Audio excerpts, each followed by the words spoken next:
مسکراتے نظر آئے۔ سیدہ فرماتی ہے میرے دل میں آیا آج فرش پہ محمد خوش ہے تو عرش پہ رب محمد بھی خوش ہوگا۔ مناسب موقع ہے اپنے نبی سے کچھ مانگ لوں، اپنے نبی سے کچھ منوا لوں۔ خوش ہیں نا میرے آقا، جلدی سے میری بات مان جائیں گے۔ تو عزیز دوستو، حضرت عائشہ نے عرض کیا ادعو اللہ لی یا رسول اللہ، اللہ کے معبود آج آپ سے کچھ مانگنا چاہتی ہوں، آج آپ سے کچھ مطالبہ کرنا چاہتی ہوں۔ رحمت عالم نے فرمایا مانگو میری عائشہ کیا چاہتی ہو؟ تو سید خان والوں، اما عائشہ نے چوڑیاں نہیں مانگی، لاکٹ نہیں مانگا، کپڑے نہیں مانگے، چادریں نہیں مانگی۔ اما عائشہ نے عرض کیا اللہ کے معبود ادعو اللہ لی، اللہ سے دعا کر دیجئے کہ اللہ عائشہ کی مغفرت فرما دے۔ رحمت عالم نے ہاتھ اٹھا دی، اللہم اغفر لی عائشہ ما تقدمت من ذنبها وما تأخرت۔ الہ العالمین میری التجا قبول فرما، میری دعا قبول کر کے میری عائشہ کی مغفرت فرما دیجئے۔ حضرت عائشہ فرماتی ہیں یہ دعا سن کر مجھے اتنی خوشی ہوئی، فسقط رأسها فی حجرها، ہنستے ہنستے جیسے بچے لوٹ پوٹ ہو جاتے ہیں میں بھی نہال ہو گئی۔ رحمت عالم نے پیار کی نگاہوں سے اپنی عائشہ کو دیکھتے ہوئے فرمایا آیا سرو کی دعائی یا عائشہ، عائشہ بتاؤ نا میری دعا سے تمہیں خوشی ہو رہی ہے؟ حضرت عائشہ نے عرض کیا اللہ کے محبوب کیوں نہ خوش ہوں، دعا کرنے والا رسول اللہ ہے، قبول کرنے والا خود اللہ ہے۔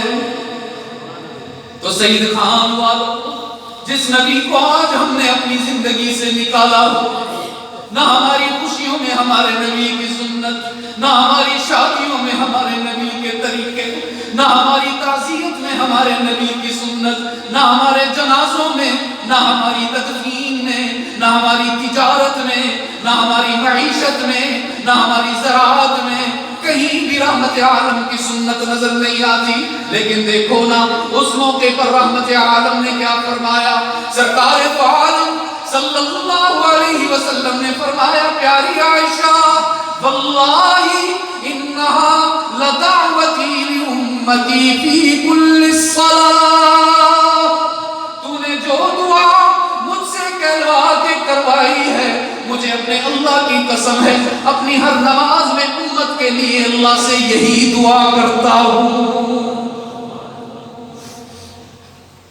نہ بے وفائی کرو محمد مصطفیٰ سے۔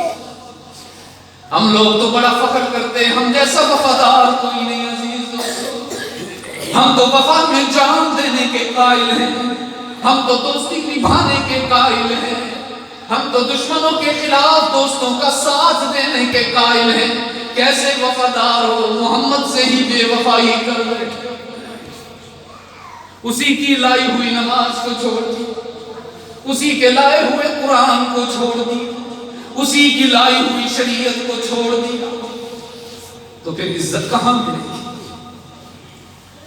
رب العالمین نے فرمایا میرے محبوب تجھ جیسا میں نے کسی کو نہیں بنایا، لیکن اعلان یہ ہے وَلَقَدْ أُوحِيَ إِلَيْكَ وَإِلَى الَّذِينَ مِن قَبْلِكَ، تیرے لیے بھی یہی اصول، تجھ سے پہلے تمام انبیاء اور رسل کے لیے بھی یہی ضابطہ ہے، لَئِنْ أَشْرَكْتَ لَيَحْبَطَنَّ عَمَلُكَ، شرک کرنے کی اجازت نہیں، شرک ناقابل معافی ہے۔ اور آپ کے لیے بھی اللہ نے ضابطہ بتایا، آپ کے لیے بھی، آپ کے لیے بھی قانون ہے، آپ کے لیے بھی دستور ہے، وہ بھی بتا دوں۔ رب نے فرمایا قَضَىٰ رَبُّكَ أَلَّا تَعْبُدُوا إِلَّا إِيَّاهُ، حشر تک کے لیے ضابطہ اور قانون بن گیا کہ تم سب کسی اور کی عبادت نہیں کرو گے۔ معبود کون ہے؟ کون ہے؟ بس ذرا اس اللہ ہی میں آپ جوانی پیدا پیدا کریں تو بات بنے گی. اس جواب میں شباب ہو تو بات بن جائے. رب نے فرمایا قضا ربک اللہ تعبدوا الا ایہ. ہم سب کا معبود کون؟ اللہ ہی پر زور دیجئے. یہی وہ معاہدہ ہے جو ہم نے سورہ فاتحہ میں اللہ سے کیا کہ ایاک نعبد و ایاک نستعین. وعدہ کیا انسان نے اللہ سے نماز میں کھڑے ہو کر باوضو ہو کر روزانہ 5 نمازوں میں ہر رکعت میں مسلمان اللہ سے وعدہ کرتا ہے ہم صرف تیری ہی عبادت کریں گے اور صرف تجھ سے ہی مدد مانگیں گے. وہی ہی تو آپ سے کہلوا رہا ہوں کہ ہم سب کا معبود کون؟ اللہ.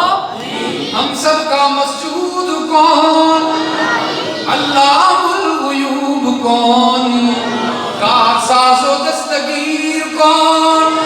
حاجت روا مشکل کشا کون؟ عزت دینے والا کون؟ رزق عطا کرنے والا کون؟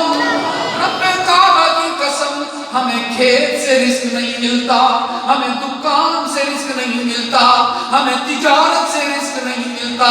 وفی السماء رزقکم, ہم سب کو رزق دینے والا کون اور اولاد دینے والا کون؟ یہ کون فیصلے کرتا ہے کہ بیٹا عطا کرنا ہے یا بیٹی دینی ہے؟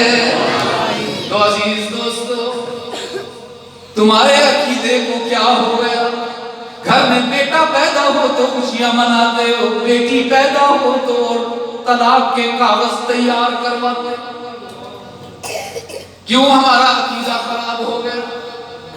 رب کعبہ کی قسم بیٹا ہو یا بیٹی ہو یہ بیوی کا اختیار نہیں. کس کا اختیار ہے؟ بیوی کا اختیار. میرے عزیز دوست آج کی ملاقات کے حوالے سے میں نے کوشش کی ہے کہ آپ کے اندر یہ شوق پیدا کروں کہ کم از کم اتنا قرآن تو ہمیں سمجھ میں آ جائے کہ جو ہم نماز میں روزانہ تلاوت کریں. کم از کم اتنا قرآن کو سیکھنا فرض ہے. عزیز دوستو میں نے بہت اختصار کے ساتھ سورۃ الفاتحہ کی چند آیات آپ کے سامنے رکھی. اللہ کرے ہمیں یہ شوق پیدا ہو جائے. اللہ کرے اگلے سال جب میں یہاں حاضر ہوں بشرط زندگی تو جس طرح یہ 6 چھوٹے بچے ہیں وہ کون ہیں کھڑے ہو کر دکھائیں نظر جن کا قرآن ختم ہوا. کھڑے ہوں کون کون بچے ہیں جن کا آج مکمل ہو رہا ہے؟ ماشاءاللہ 5 ہیں. ماشاءاللہ 5 ہیں. اچھا ادھر دیکھو سب لوگوں کو دیکھو ذرا. ماشاءاللہ تو کہہ دو بھائی کیا ہو جائے. اس میں تو کوئی خرچہ نہیں ہوتا نا آج کل. ٹھیک ہے پیٹرول مہنگا ہو گیا لیکن ماشاءاللہ سستا ہی ہے. وہ ایک خطیب صاحب حضرت مولانا وہ ایک خطیب صاحب تقریر کر رہے تھے مجمع صاحب تو خطیب صاحب بڑے پریشان تھے. انہوں نے کہا بھی دیکھو بات یہ ہے حدیث میں آتا ہے بیٹھ جاؤ. حدیث میں آتا ہے کہ جو شخص ایک دفعہ سبحان اللہ کہتے ہیں تو اللہ جنت میں درخت لگاتا ہے. تو جتنی دفعہ آپ سبحان اللہ کہیں گے آپ کی جنت سبز ہوتی جائے گی, گارڈن ہی گارڈن ہوتے چلے جائیں گے. تو اب مجمع نے کیا کہنا شروع کر دیا جی؟ ہر بات پہ سبحان اللہ, ہر بات پہ سبحان اللہ, ہر بات پہ سبحان اللہ. جب بیان ختم ہو گیا مولانا صاحب اٹھ کر اپنے حجرے میں تشریف لے گئے تو ایک خان صاحب بڑے غصے میں حجرے میں آئے. مولوی صاحب یہ آج آپ نے کیا کیا؟ بھائی میں نے کیا کیا؟ میں نے کہا آپ نے اتنا سبحان اللہ کہلوایا تو آپ کے فائدے کے لیے کہلوایا, آپ کو کیوں غصہ آ رہا ہے؟ کہنے لگا مولوی صاحب میں لکڑیاں کاٹتا ہوں, دنیا میں میرا کام ہے لکڑہارا ہوں, درخت کاٹتا ہوں. میں اتنی مشکل زندگی گزار رہا تھا, سوچا جنت میں جاؤں گا سکون کروں گا. آپ نے وہاں بھی اتنے درخت لگوا دیے, لگتا ہے جنت میں جا کے بھی درخت کاٹنے کو. تو میں دعا کرتا ہوں جیسے اس سال یہ 5 بچے کھڑے ہو کر ہمیں بتا رہے ہیں کہ الحمدللہ انہوں نے قرآن مکمل کیا. میں آپ سب کو دعا دیتا ہوں اللہ کرے آپ بڑوں میں سے بھی کم از کم 5 ساتھی ایسے ہوں جن کو ہم یہاں امامہ پہنائیں گے انہوں نے بھی قرآن مکمل کیا. نیت کرتے ہو سارے؟ کون کون ہاتھ اٹھاؤ ذرا. کون کون یہ نیت کرتے ہیں کہ اس ایک سال میں پورا قرآن مکمل کریں گے انشاءاللہ؟ کریں گے نا انشاءاللہ؟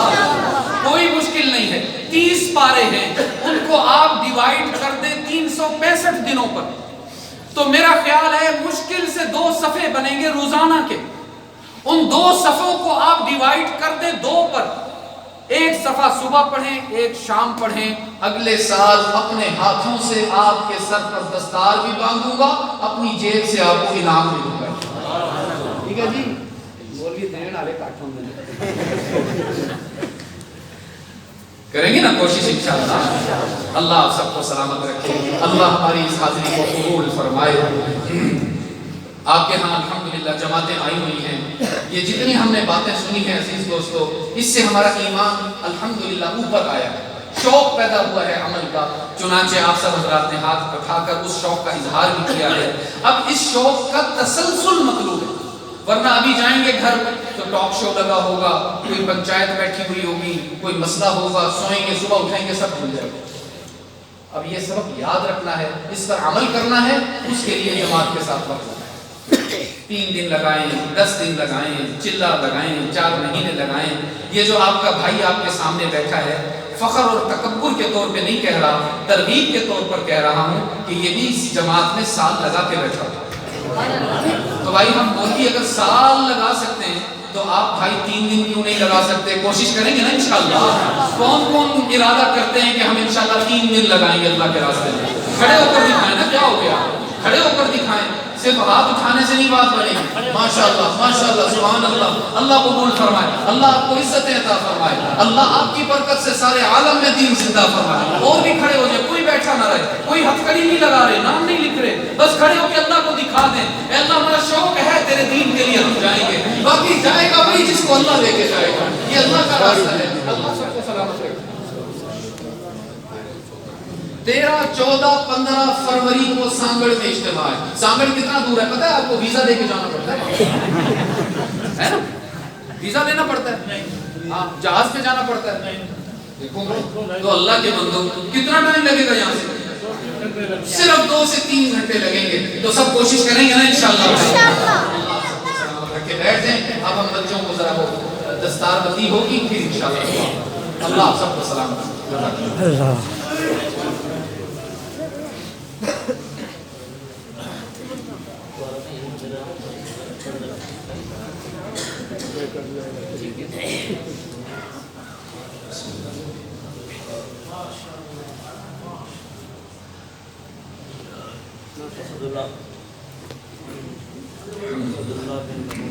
اچھا جی, میں نے کہنا ہے